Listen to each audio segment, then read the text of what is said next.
All I wanted you to do was win, Chicago. Everything was set up perfectly for us to make the playoffs.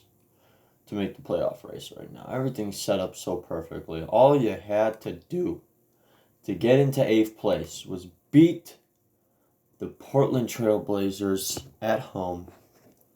And you couldn't even do that. How's it going, guys? MWT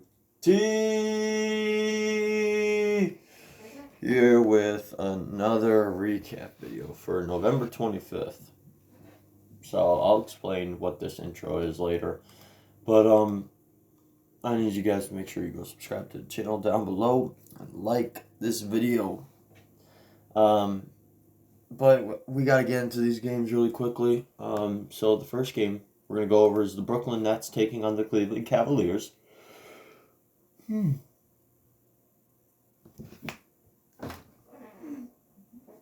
I just don't know, man. The Nets win a close game again, 108-106.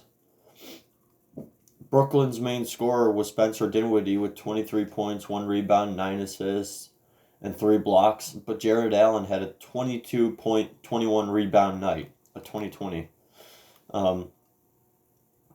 For Cleveland, their main scorer was off the bench, Jordan Clarkson. 23 points, 2 rebounds, 3 assists. Matchup-wise, it was pretty much back and forth, actually. It was a back-and-forth game. Cleveland was up by 4 points 2 different times in the second quarter. Brooklyn went up by 9 points towards the end of the game. They almost blew that lead, but they won the game by 2. So, I don't know what to tell you. Don't look at me. Actually, please. No. The next game we got to go over, the Detroit Pistons beating the Orlando Magic 103-88. Yeah, this was one of the games that counted. This is one of the games that actually mattered. The box score for the Orlando Magic, their main scorer was off the bench, Terrence Ross. 19 points, 2 rebounds. And for Detroit, Luke Kennard with 20 points, 4 rebounds, 7 assists, 1 steal, 1 block. Matchup-wise, it just told me that Lamar Jackson is the best candidate for MVP. Oh, cool. Now, Orlando was up by 11 points during the second quarter, and they blew that really quickly. And towards the end of the game, the Pistons were up by 15 points. That was their largest lead, and they won the game by 15, so. Whatever, man. Whatever you say. Now, let's go on to the Indiana Pacers versus Memphis Grizzlies game right here. The Indiana Pacers won this game 126-114. Memphis' main scorer, Jaren Jackson Jr., actually had a 28.5 rebound, 1 assist night. And for Indiana, TJ Warren with 26 points, 4 rebounds. Now, the Grizzlies were up by 5 points during the first quarter 3 different times. After that, they never let the Pacers go up by 29 points during the fourth quarter. And the Pacers still won by 12 points.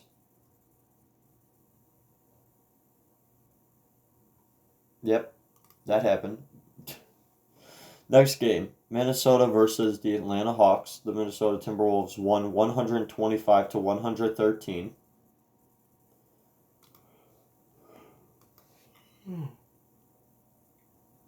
Can't edit that out. Now, Minnesota's main scorer was Karl-Anthony Towns with 28 points, 13 rebounds, 8 assists, 2 blocks. For Atlanta, Trae Young had a 37 point, 6 rebound, 9 assist night, but he had 7 turnovers. So, the Timberwolves were up by 14 points towards the end of the game, and they won the game by 12. They came back from down 12 points, largest lead for Atlanta during the third quarter, and they came back and had the lead going into the fourth. So, that's all she wrote. Yep. And I should probably mention that the Atlanta Hawks won the second quarter 34-16 and still lost. And still lost by 12 points. I'm just telling you the truth, man. Boston versus Sacramento. The Boston Celtics get a revenge win, 103-102. 103-102. the final score in Boston. Take a look at these stats. Buddy Hield led the way for the Sacramento Kings with 41 points, 5 rebounds, 2 assists, and 1 block. And for Boston, their main scorer was Jaylen Brown, 24 points, 4 rebounds, 1 steal. Now, matchup-wise, the Kings were up by 11 points during the second quarter, and they blew that before the half was over. They let the Celtics go up by 7 points, their biggest lead, and then it was basically back and forth towards the end in which the Celtics edged out the Sacramento Kings. Let's go on to our next game. Miami taking on the Charlotte Hornets. This was also an important game. Miami wins this game 117-100 in Miami, Florida. Charlotte's main scorer was Terry Rozier, the flapper, with 19 points, 9 rebounds, 5 assists. Miami's main scorer was 2 people. Jimmy Butler with 21 points, 3 rebounds, 7 assists, 1 steal, 1 block. And Bam Adebayo with 21 points, 13 rebounds, 5 assists, 1 block. For this game, I'm saying Bam Adebayo had the better game. So, Bam, you're the best player on the team. Now, Charlotte was actually up by 7 points in the beginning of the game. After that, they pretty much never led. They let the Heat go up by 23 points 2 different times during the fourth quarter.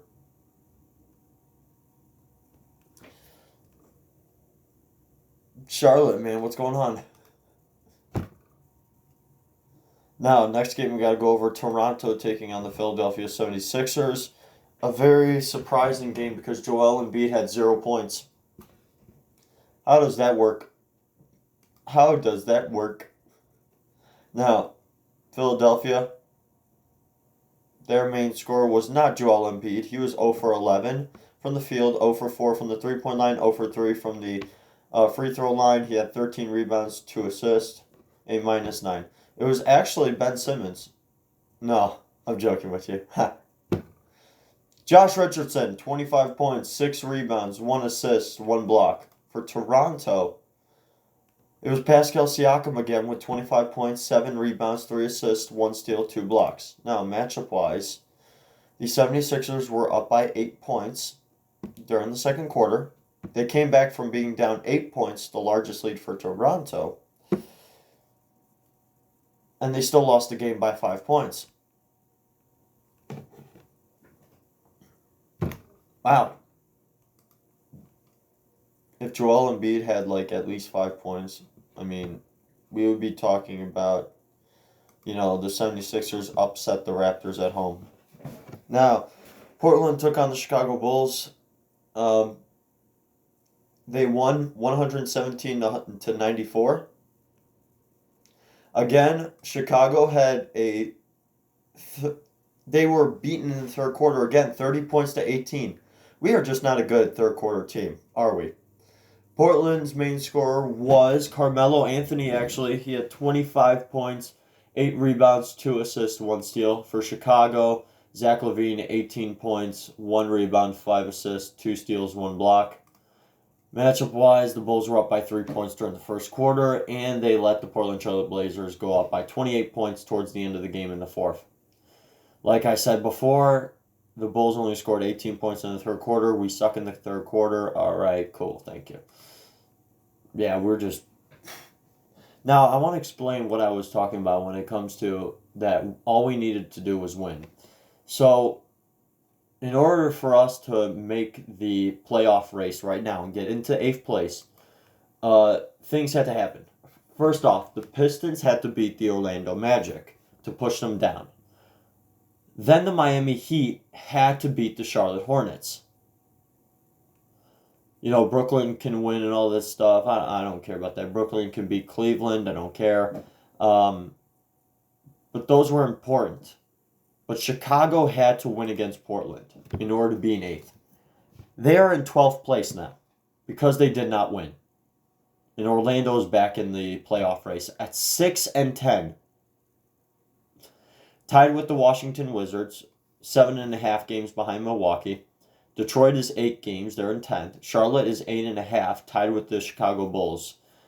And Charlotte holds 11th because conference percentage. This is what I'm talking about. We need to win games. They can't. Now, the surprise game of the season.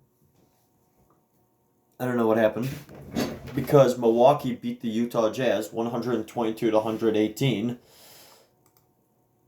Leading scorer for the Jazz. I'm not talking about the Bucks now. Bojan Bogdanovic, 24 points, 3 rebounds, 4 assists, 1 steal. For Milwaukee, Giannis Antetokounmpo scored 50 points. Giannis Antetokounmpo scored 50 points. 50 points, 14 rebounds, 6 assists, 2 steals. I'm sad. The Jazz were up by 13 points during the second quarter, and they blew that by the end of the third quarter, and boom, the Bucks go up by 10 points, win the game by 4. The Bucks had a 42-26 point third quarter. Just sad, man. Giannis is destroying the league. Giannis is just destroying the league. He'll be in the MVP race. It'll be between him, James Harden, and Luka Doncic for most valuable player. We'll see what happens. Anyways, Los Angeles Lakers, the main scorer for them was left 3 and 6 with 33 points, 3 rebounds, 14 assists, 3 turnovers, 1 block. San Antonio's main scorer was actually LaMarcus Aldridge. He had 30 points, 5 rebounds, 1 steal, 1 block. Matchup-wise, the Spurs were up by 6 points during the second quarter, 2 different times, and during the third quarter. And then they blew that, let the Lakers go up by 13 points towards the end of the game in the fourth, and yeah. Next game, which will be the last game we got to go over tonight. The Golden State Warriors taking on the Oklahoma City Thunder, in which the Thunder won this game 100-97 because, yeah, reasons. Oklahoma City's main scorer, Dennis Schroeder, off the bench with 22 points, 1 rebound, 5 assists. For Golden State, with this depleted roster, Glenn Robinson III with 25 points, 2 rebounds, 5 assists, 2 steals, 1 block. The Thunder were up by 9 points during the first quarter. They blew that and let the Warriors go up by 15 points during the third quarter. But then the Warriors realized they needed to tank, and then boom, let the Thunder win by 3 points. The Warriors could have won this game. The Warriors could have won this game and be 4-14. Only a half game behind the New York Knicks and Atlanta Hawks for worst team in the NBA. But they will be the worst team. Golden State will be the worst team. You know why? Their star players are injured. And here's the problem I have. The league better realize that the Warriors are tanking, because they are. They are tanking. If they get the first overall pick, which is most likely going to be a center, you get Steph Curry back. You're going to get Klay Thompson back. You can keep D'Lo. You're going to get Draymond Green still to stay. All you need to do is make D'Lo a small forward. You got to make someone a small forward. You can attract a small forward free agent. Boom, you're in the playoff race again. That's the problem I have. And here's the thing, you can keep Willie Cauley-Stein. This is the problem I have. The Warriors are tanking for a center to make the playoffs again in 2021. And they're going to make a playoff run. I'm on the record saying it right now. In 2021, the Warriors are going to make a playoff run. We don't know how far they're going to go, but they'll be in the playoffs. And it's going to make me a little bit mad. Because they're doing this on purpose. Steph Curry's injury was obviously, didn't see it coming. Draymond Green being sit out. Klay Thompson still being injured. It's all culminating for the fact that in 2021, they're going to be back in the playoffs.